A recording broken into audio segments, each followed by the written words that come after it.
on track. I'm going to keep recording.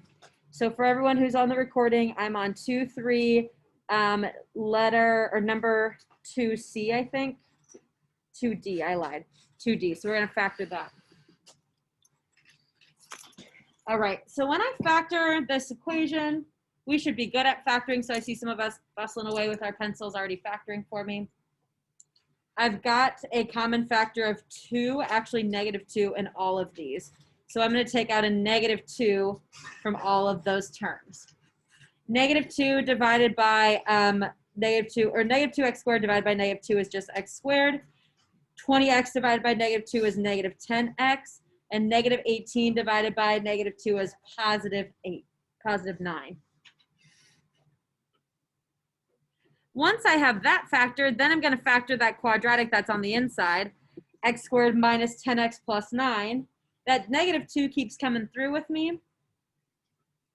The only thing that multiplies to be 9 and adds to be -10 is x minus 9 and x minus 1. Again, like I said with grouping, if factoring is hard for you, please see me sometime outside of class because I don't have time to go too slow over that. My zeros here, there's no x with the 2, so that I don't have a 0 of 0. I only have zeros of +9 and then +1. So +9, +1. And then if I look at my first term, this -2, that tells me it's a negative, which means it's going down. And then I count my x's. I have 1, 2 x's, no exponents. 2 is an even number, so my graph is negative, even. I think I mentioned this on Mission Monday with you guys, but it's easiest if you look at the leading coefficient here from the original problem before you factor to decide if it's positive and negative or even and odd. So here I can easily see that I have a negative in front of my 2, which means it's negative, and I can easily see that I just have a squared, which means that it's even. So if you don't have it factored, you can just look at that first term. If it is factored, you have to count all of your x's. Riley?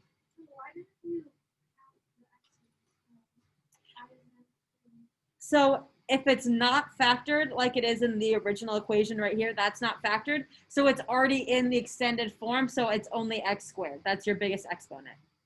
Since it was in factored form over here, that's when I counted my x's and I still only got 2. That's a great question, Riley. Anybody else questions before I graph? All right, so I'm going to graph my zeros at 9 and 1, and I'm going to do a negative even graph, and I'm going to add some dashes in here. 1, 2, 3, 4, 5, 6, 7, 8, 9, 10. 0 at 9, 0 at 1. Negative even means I'm going downwards. And let me just get a more prominent color. So that means it started low, goes up, ends low, like that. I don't care how high this goes. I don't care how low or flat that goes. I just care that it's above the line. Yep, Ava?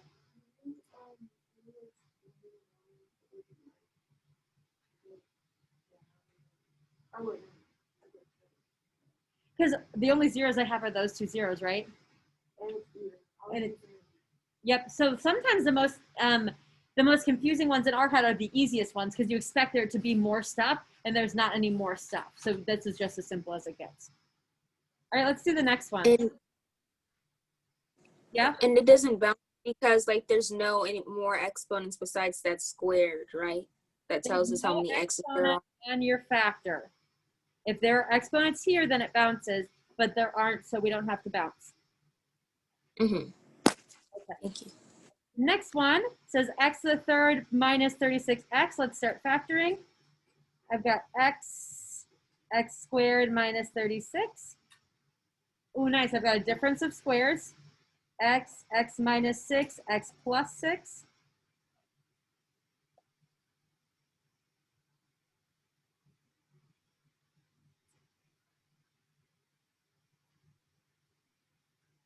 So my zeros are 0, +6, and -6. I look at my leading coefficient. I can go all the way back to the beginning. It's easiest to notice here. Is that positive or negative? Everybody with me? Positive. Is it even or odd? Odd. Awesome. This is not a spectator sport. It's not a hard thing, but if you don't practice it, it's going to feel a lot harder than it is. So I factored it, I got my zeros, and then we identified positive, odd. I also could have looked at it in this form right here and seen that it was a positive out front of the whole equation, and that there's a total of 1, 2, 3 x's. It's the same concept. Same concept. All right, now let's graph. Graph up my sixes and 0. 1, 2, 3, 4, 5, 6. 1, 2, 3, 4, 5, 6. It's positive odd, so it started low and it's going to end high. And there's no exponent, so I'm just going to cross over, just weave my way through the graph, snake my way through the graph, just go all the way across. Ooh. There we go. Beautiful.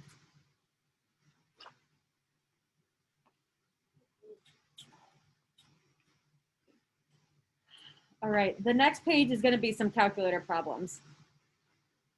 Now, I am having a hard time showing the calculator on my screen as I share my iPad screen, so you're just going to have to trust me on the calculator part or look at your calculator.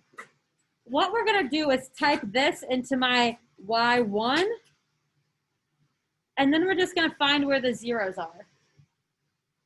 I actually have my zeros up there, and since I can't show you the graph, I'm just going to let it be there. If I give you something that's not factorable, which I'm not for the quiz tomorrow, everything on the quiz will be factorable because I want you to graph it by hand and not rely on the calculator. But this one's not factorable, so we're going to throw it in the calculator and see what happens. Find my zeros.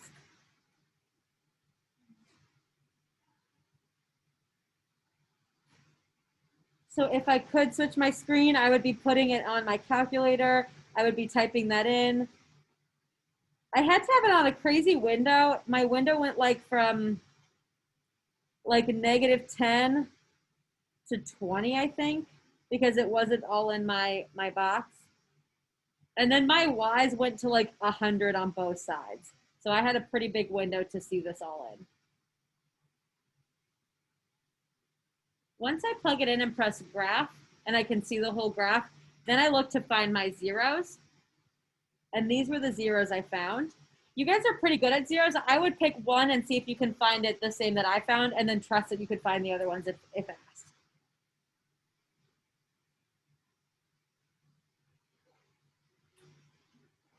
Trust you would find the other ones if asked.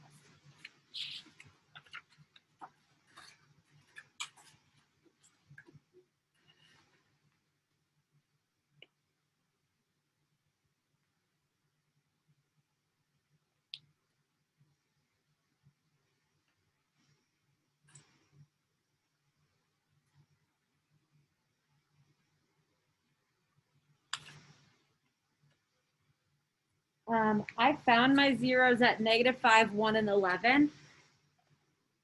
Is anyone having any trouble with graphing or finding the zeros?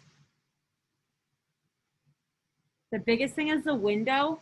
When my window was at -10, 10, I didn't see the whole graph, so I had to get it a little bit bigger to see it all. But once I was here, I was able to find -5, 1, and 11. And then I'm just going to graph them on my picture.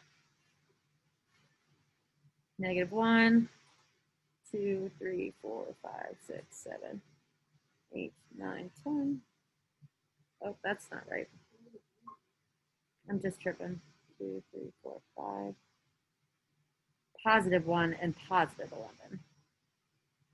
2, 3, 4, 5, 6, 7, 8, 9, 10. Ooh. Go back. What are you doing? No? Okay. 2, 3, 4, 5, 11. Now that I have my zeros, by looking at my equation, I can tell positive, negative, even, or odd. Remember, we look at that leading number. Is this one going to be positive or negative? And even or odd? Good. Positive, odd.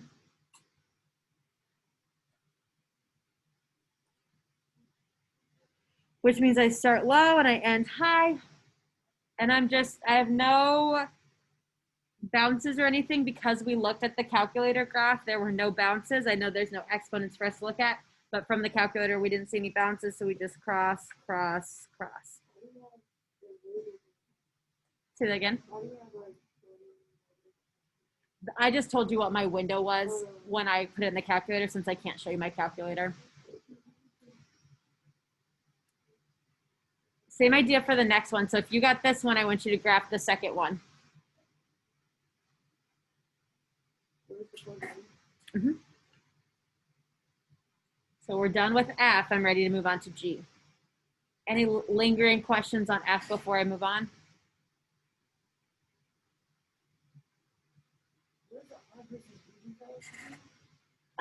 The direction of which the graph is going. So the exponent is odd because it's a 3, and odd means they go in opposite directions.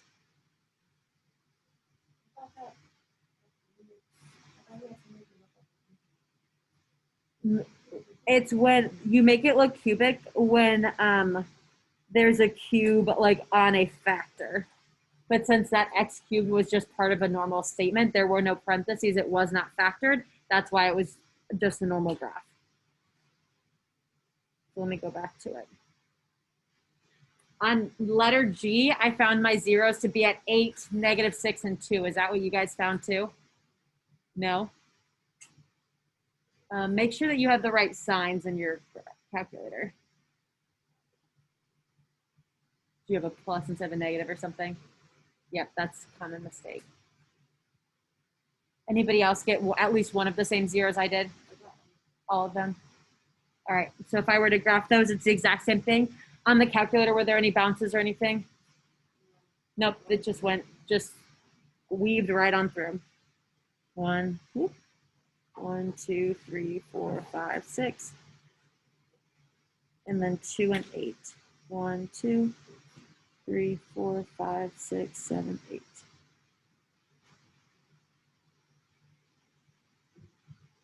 Curve, curve, curve through.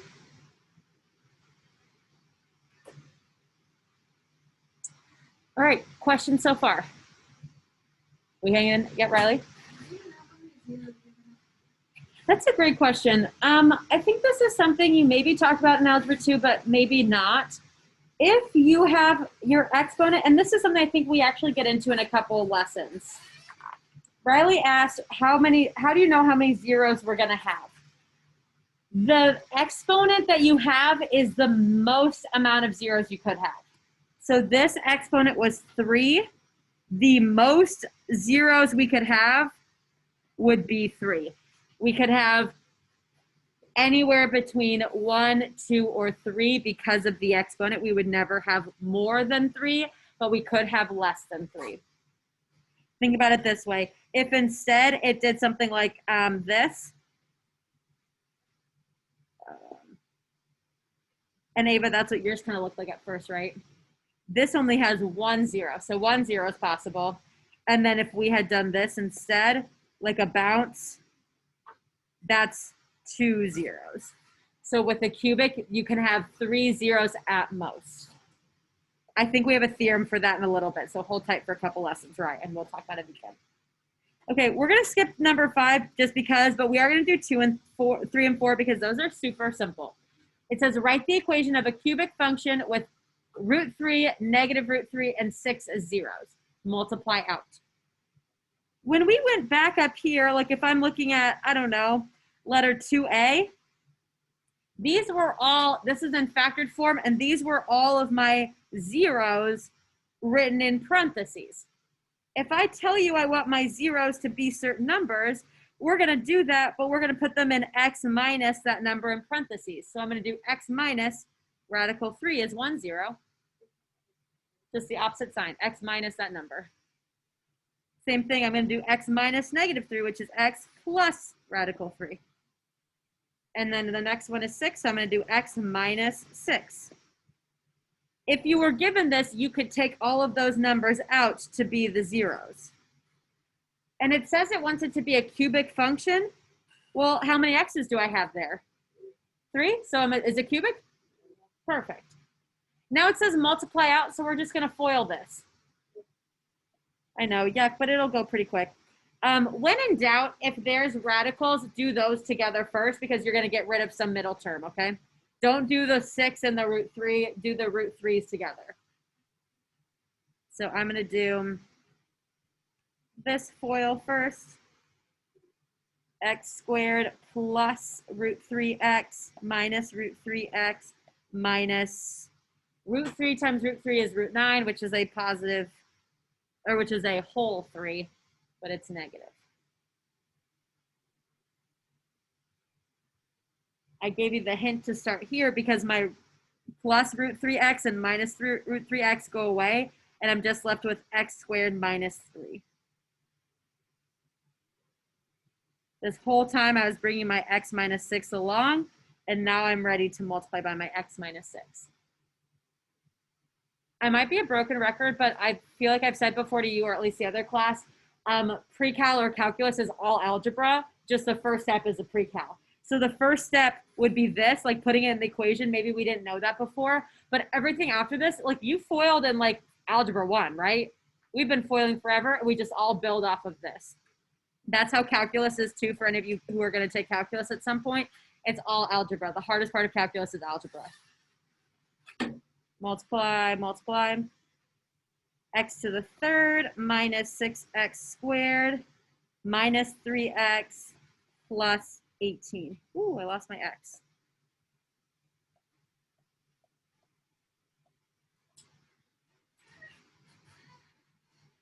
We okay with that?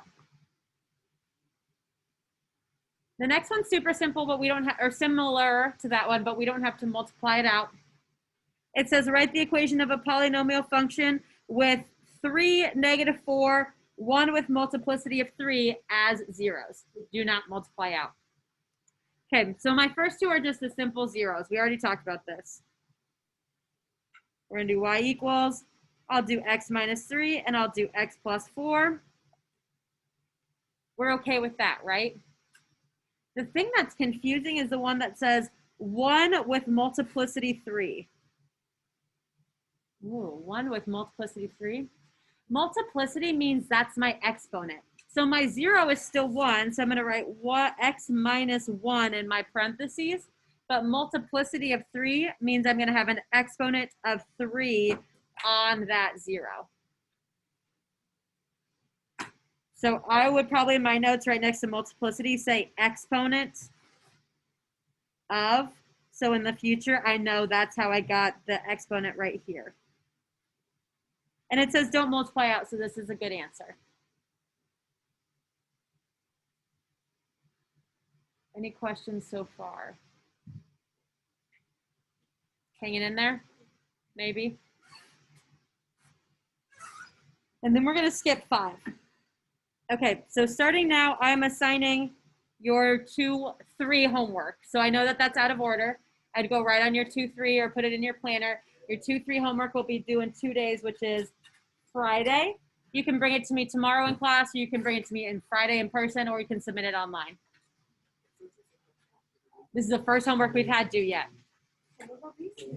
Well, we'll get to those. Yep. We skipped big. It's due on Wednesday. I want to go back and finish 2-1 today, though. So that's what I want to spend the rest of class on.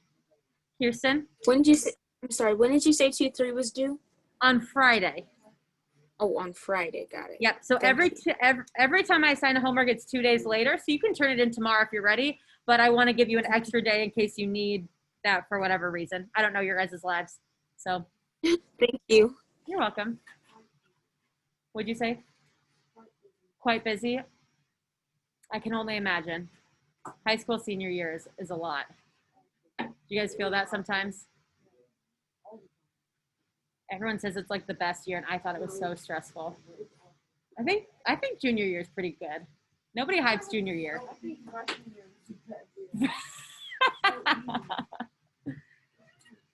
Freshman year was easy. No one had expectations of you. No one thought you could do anything. Yep, freshman year's the best. But you're also a baby and you don't want to be, so. You have a lot of responsibilities now. That's fun. You all can drive. That's maybe sophomore year was where it was at. Yeah. I don't know. I knew most of you sophomore year. I don't know if that's where it was at. Okay, now that we've kind of taken a little brain break, your 2-3 homework is due on Friday, and I will update that at the end of class. I'm going to flip up and try and finish the rest of 2-1 right now. And that requires textbook pages. So I actually, I think I thought ahead, and I have them on my camera roll.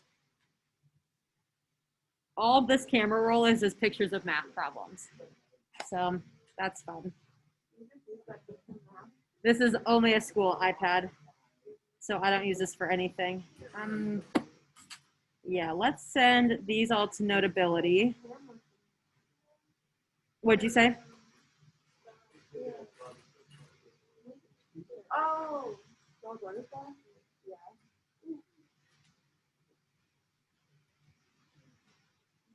If you have a textbook or if you have access to it, that might be easy to pull up with your problems as well. I don't know how flawlessly this will go. I'm guessing not at all, but.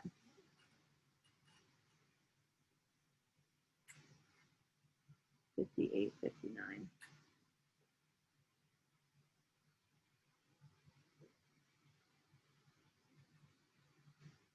Okay.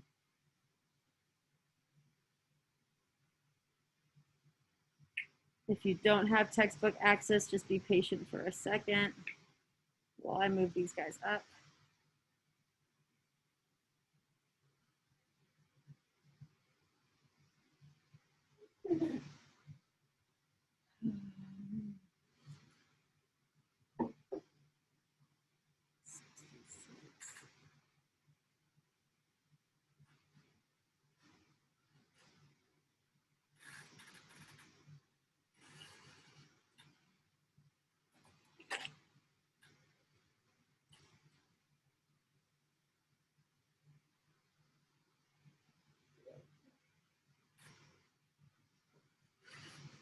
All right.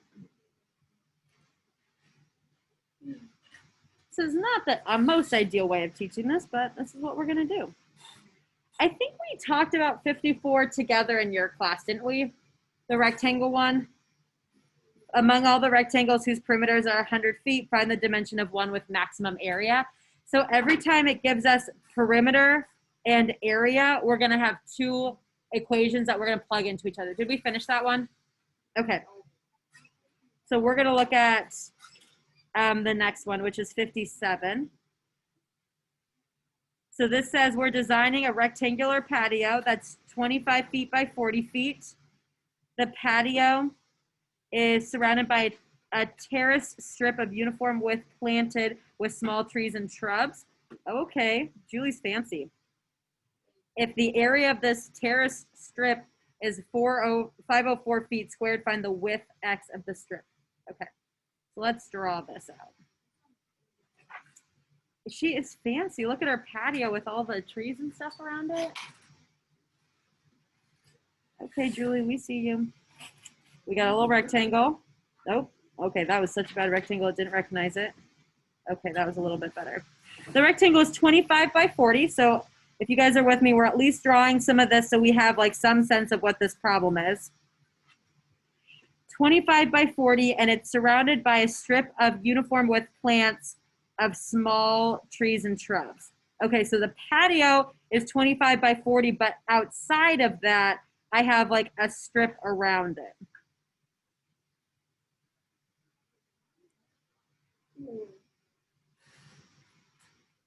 And this strip is, is X, X, X on all sides.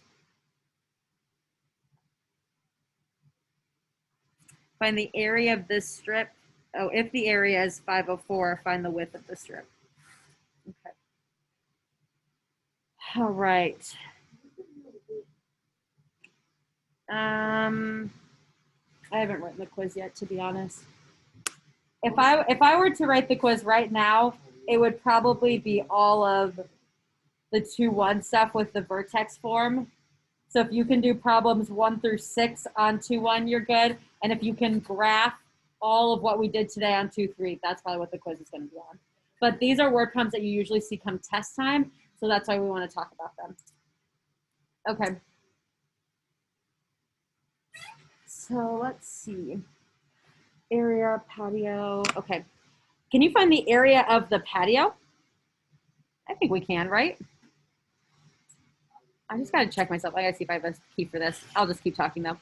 I think we can find the area of that patio pretty easily though, right? It's 25 by 40. So can someone find that for me really quick?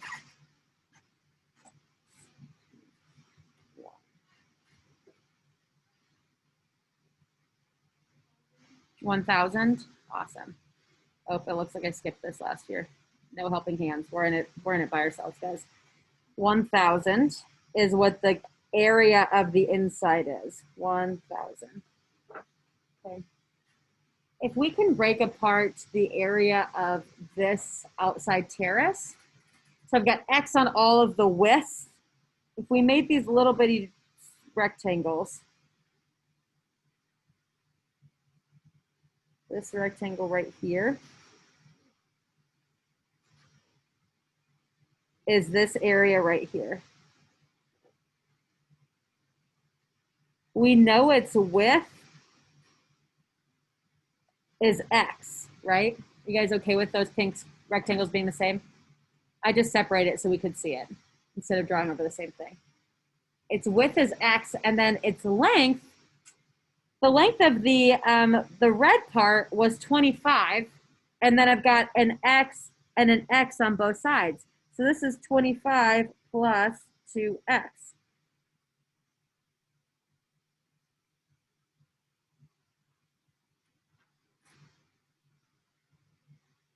And I actually have 2 of those little rectangles in my terrace strip because I have one over here too.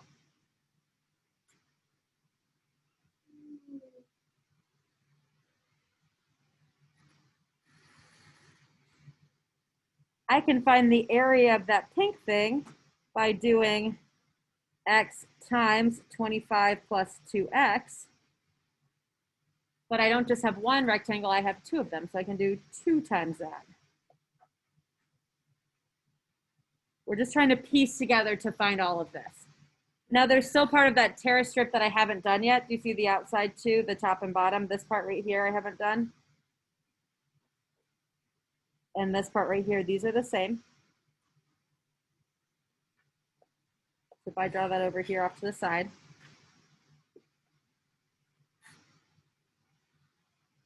This width, the width of the yellow strip is X, and its length, well, I already accounted for the 2X on the other one, so its length is just 40.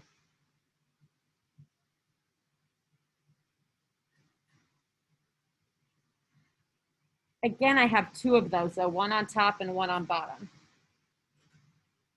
So we're kind of cutting away to find the area of these. So I can represent that area as X times 40, but there are 2 of them, so it's going to be 2X times 40.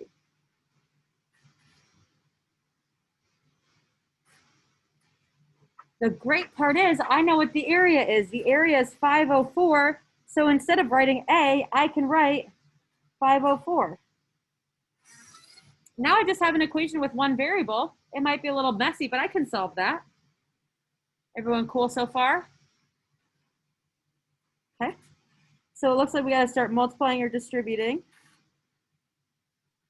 504 equals 50x plus 4x squared plus 80x.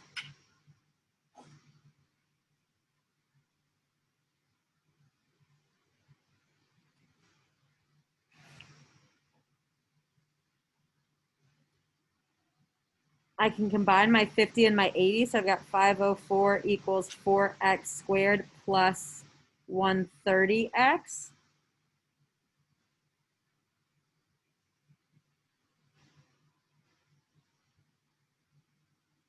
And we could do factoring, we could do quadratic formula. What I think might be easiest would be to graph. if I have 504 as one side and the other side is that, there should be a curve and a line, and I should find some kind of intersection. And then we're just going to do the one that makes sense to what we have. Again, if you're more comfortable factoring or you want to do quadratic formula, go for it. I find that that can cause errors. So I'm the calculator.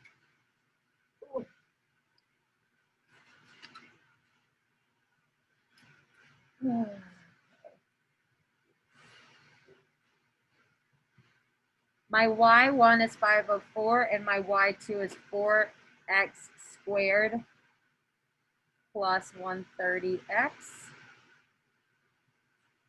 If my y1 is 504, I at least need to get to 504, right? So my windows, I'm probably not going to play with my x windows a lot, but my y window will probably go from 0 to 1,000.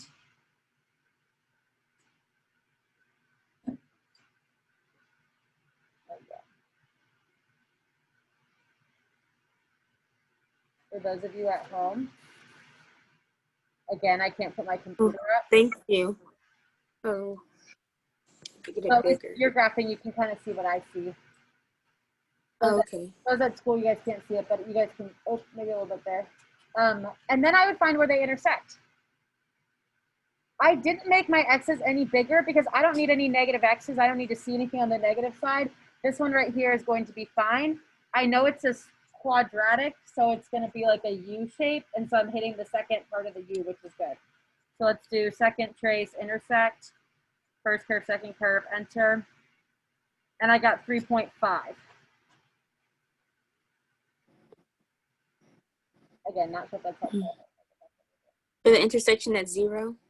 Intersection's at 3.5. Oh, okay. But like for the zeros, or where it intersects the line. Where they intersect. So I don't care about the zeros. I care about, so I went to second trace and hit intersect. Oh, okay, okay. So x equals 3.5.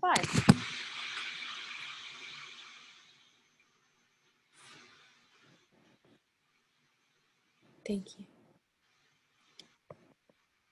And it says find the width x of the strip. Well, I found the width x, and it's going to be feet squared.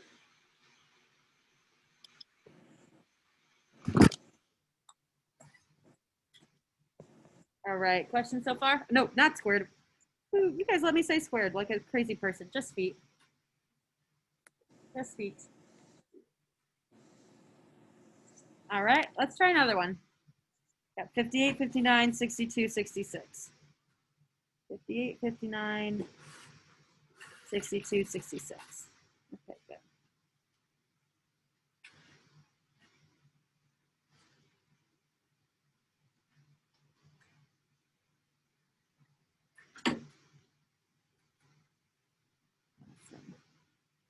I don't know if I'm gonna want to do 66, but we can do, let's do 62 first.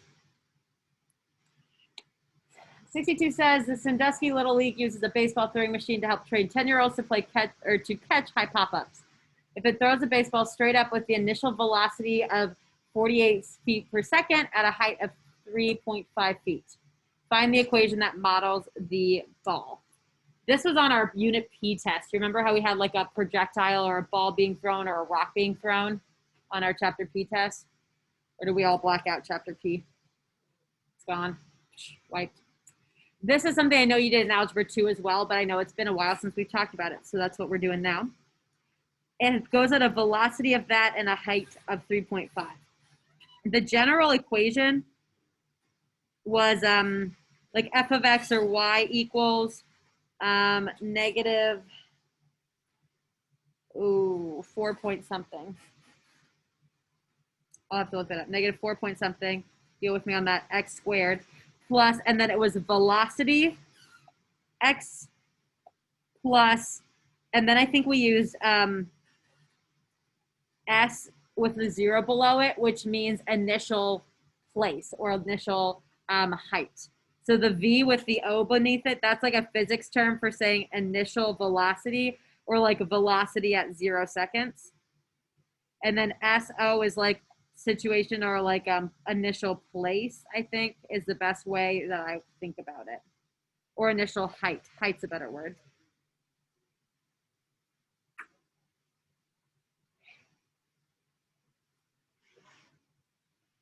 I gotta look at the coefficient.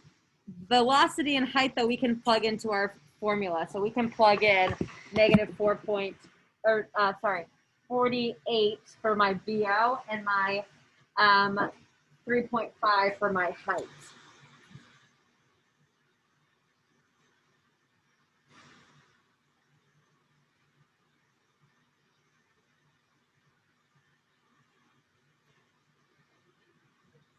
Negative 4 point.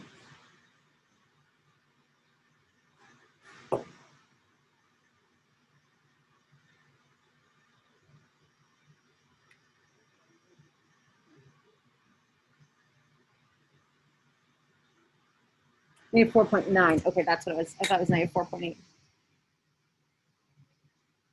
My fault for not remembering. I believe on the test last time I told you it was negative 4.9, or I told you what the coefficient was. So you don't have to remember that. I'll tell you what it's supposed to be. So my equation is going to be y equals negative 4.9 x squared plus 48x plus 3.5, because that's my height. Sorry, I had to look that up for you guys. Okay, that's my equation. I think that's part A. And then part B asks, what's the maximum height of the baseball? How many seconds will it take to reach that height? Okay, let's think about this. This is a negative quadratic. So what is that going to look like? What do negative quadratics look like? What do positive quadratics look like? Like a parabola upside down. Like a parabola, which is a U shape. So if it's negative, what does it look like? An upside down U. So it's going to be an upside down U, and so we're going to have a peak that we reach. This is another calculator problem. So we're going to plug that formula in and find its maximum volume where it peaks, its maximum height, excuse me, where it peaks at where it's thrown. So we're going to plug that into the calculator.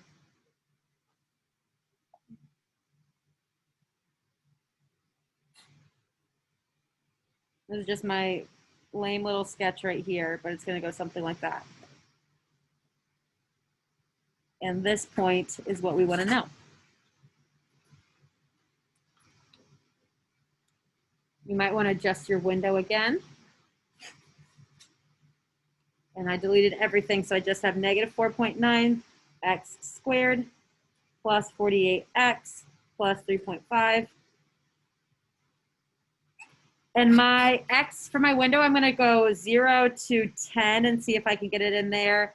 And then my min for y is probably 0, and my max for y, I'm going to say 50 and see how far we go. 50 feet high feels pretty high. Oh, no, it goes higher than 50 feet. It goes way higher than 50 feet. Let's go 100 feet. Oh, still not enough. 200 feet. You see, I'm like literally guessing and checking. There's not necessarily a right or wrong way. You just guess until you see the graph. Okay, I finally see the whole graph. So I went from 0 to 10 on my x-axis, and then my y went from 0 to 200. So if you want to see that my graph looks like yours, that's what your window should be. You went 0 to 10? I bet your x's is not 0 to 10. I'm sorry. You have the right graph, I think, Ava, but since you've got a wider x value, that's why the graph looks a little smushed. And then we're going to do second trace and find max. Thank you. Second trace and find maximum.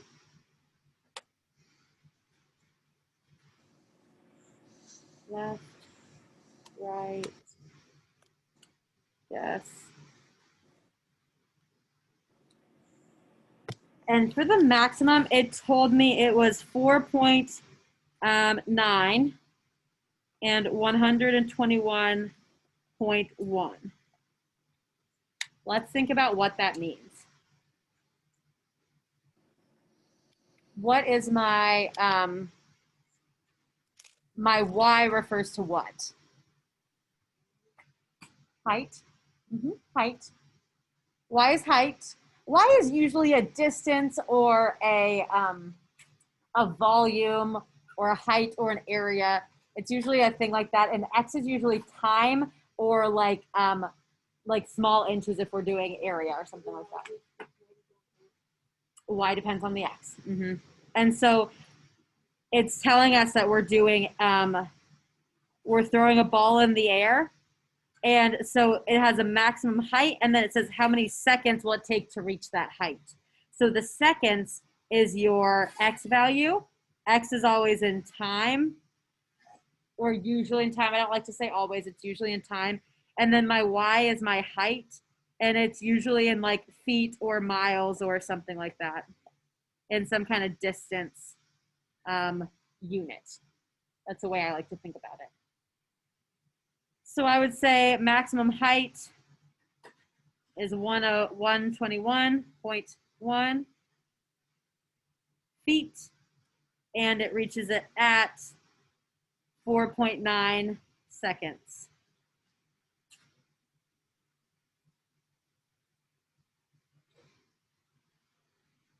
All right, we're hanging in there. I think the two I skipped are linear problems, so I think those should be a little easier.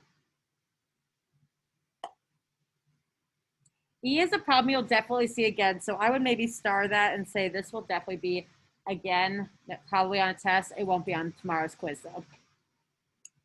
All right, 58 and 59.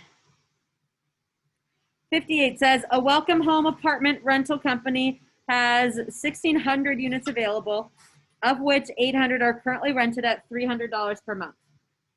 A market survey indicates that each $5 decrease in monthly rent will result in 20 new leases. We want to find a function, R of X, that models the total rental income realized by Welcome House, where X is the number of $5 decreases in monthly rent. We're going to graph it. We're going to say what rent will yield them the best monthly income. Okay. Let's break this down. R of X models the total rental income. So it models how much money they're making, not how many units they have, not how many renters they have, how much money they're making. So X is the number of $5 decreases with the monthly rent. Okay.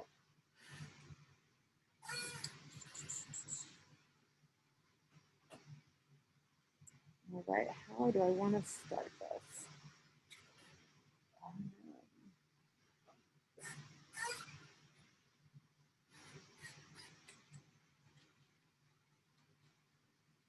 Okay, I've got R of X. X is $5 increases. I kind of know what I'm doing.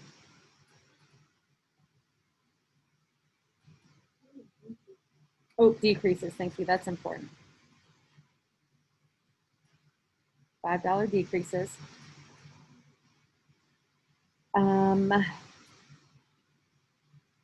Which 800 are currently rented at $300 per month.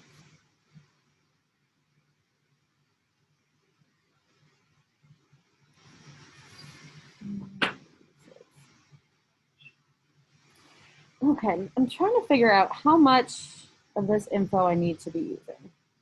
I feel like I need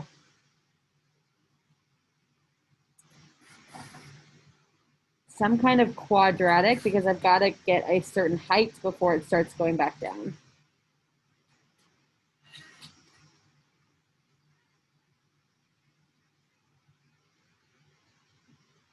Oh, I know this is a special type of problem. I can't remember.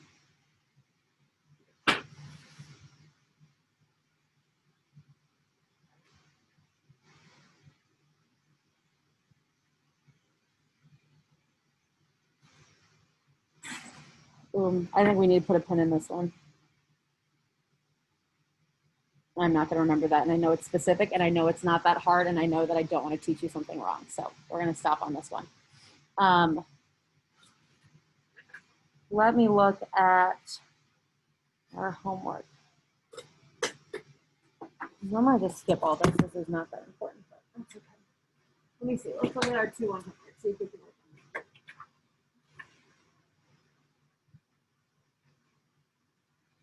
on it. Okay.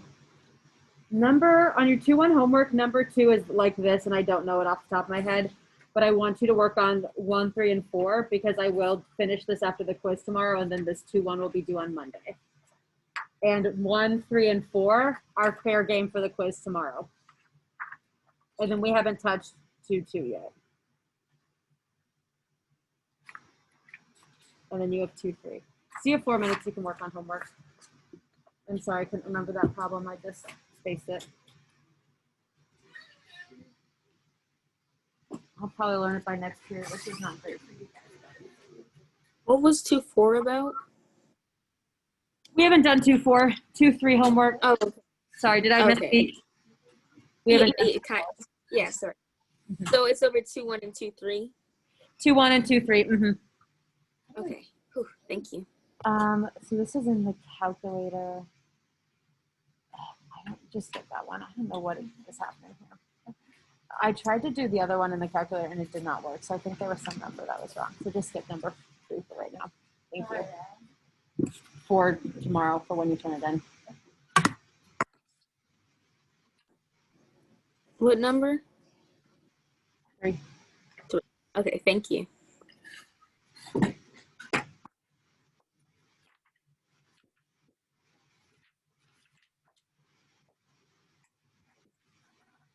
On the homework, right? Mm-hmm. Okay, thank you, sorry.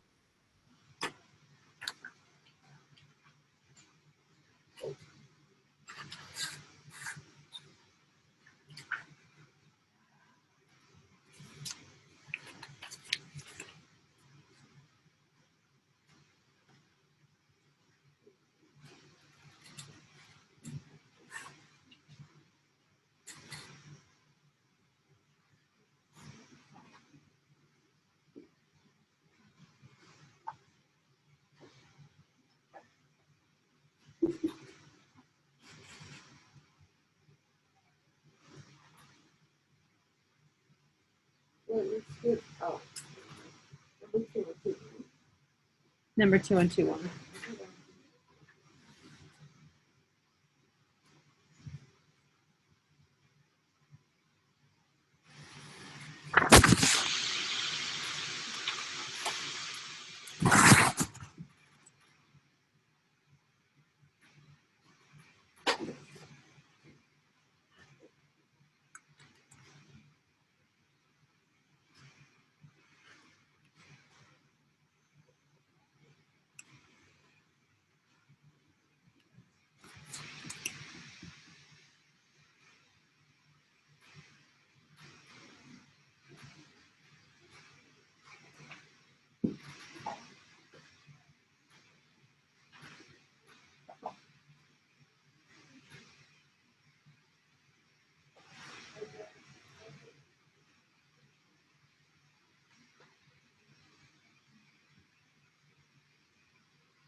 Would the maximum be?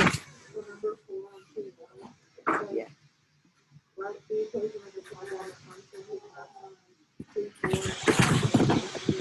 That's just your vertex. Yeah. The maximum's the vertex.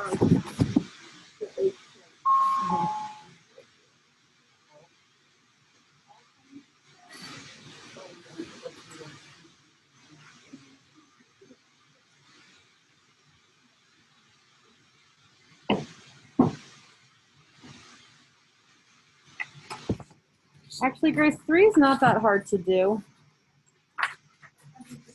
It's just a cubic regression in your calculator. It's a cubic regression in your calculator. You make that any real quick to you? We did this back in unit P or 1, I think. If you click on the button that says stat, and then you click over to calculate, you've done linear regressions before, and then we're just doing cubic. But before we do that, we have to plug into our list.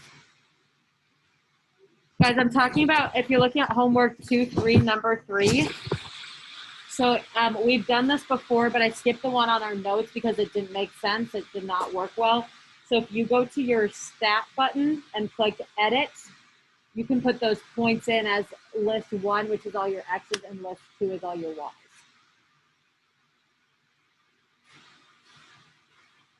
And then there's a cubic regression button that I know that you guys have pressed, the quadratic regression and the linear regression. So try that. It's just a couple buttons. Okay, I'm coming to spray.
Guys, reminder that camp food drive is tomorrow and Friday. Did anyone bring cans today? Oh.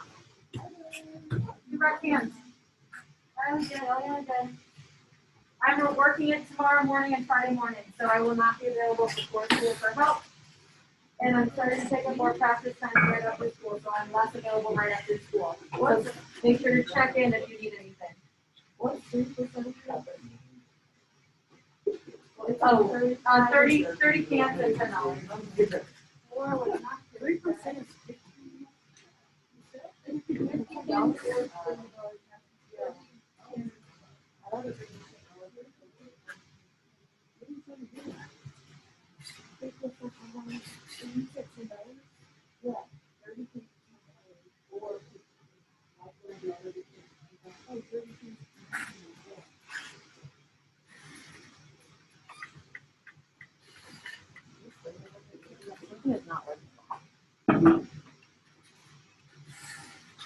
Something's always broken.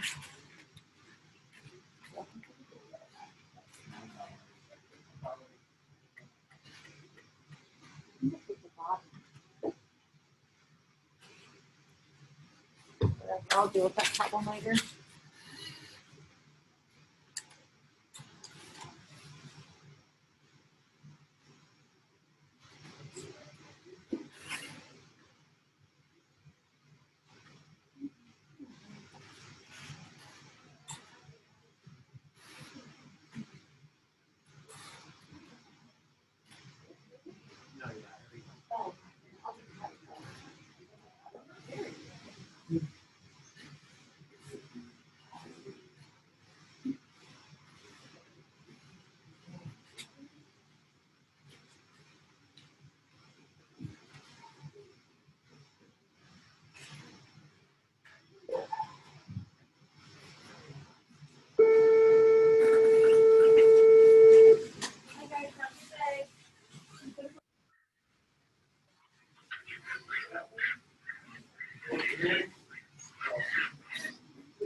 Thanks a lot. Thank you. Bye, Kirsten. Bye. See you, Mrs. White. Have a good day. You too. Thanks. Bye, guys.